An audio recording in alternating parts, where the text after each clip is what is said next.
Good morning. This is Monday, February the 22nd, and this is the heart of the matter. I live in the South, and many of you watching this do as well. That means that in about another month, we will start hearing about being prepared for severe weather. In the South, spring is one of the prime seasons for tornadoes and other severe storms. And most of us know that when we hear the word warning associated with a storm, we need to take precautions, we need to take cover, and we need to be careful. And if we ignore that warning, we could experience injury or perhaps even death.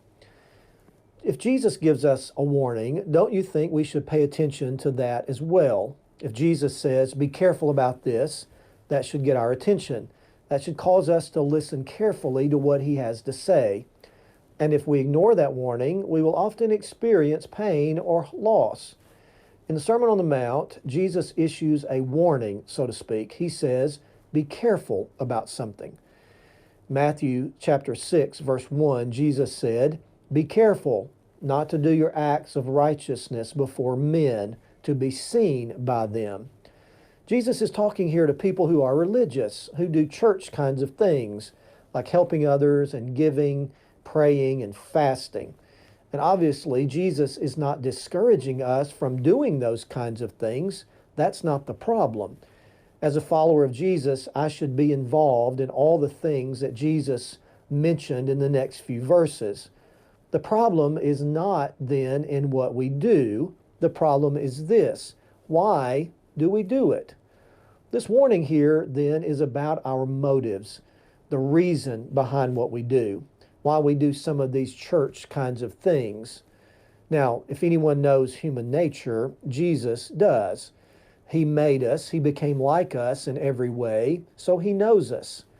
And Jesus knows this about every single one of us. We have a tendency to seek the applause of man. It is not that we don't do the right kind of things. It is that we do those right things for the wrong reasons sometimes. Specifically, the danger is in doing those things to be seen by men, to be applauded by men, to be praised by men and respected and honored.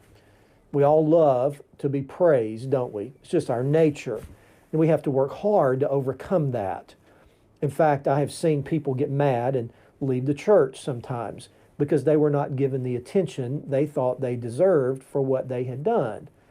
Well, when we get upset or disappointed or discouraged at not getting recognized for what we do, we need to ask ourselves this question: why did I do that to begin with? Was it for man or was it for God? Did I do this seeking man's applause or God's approval? Jesus says, be very careful about why you do what you do. And that's the heart of the matter.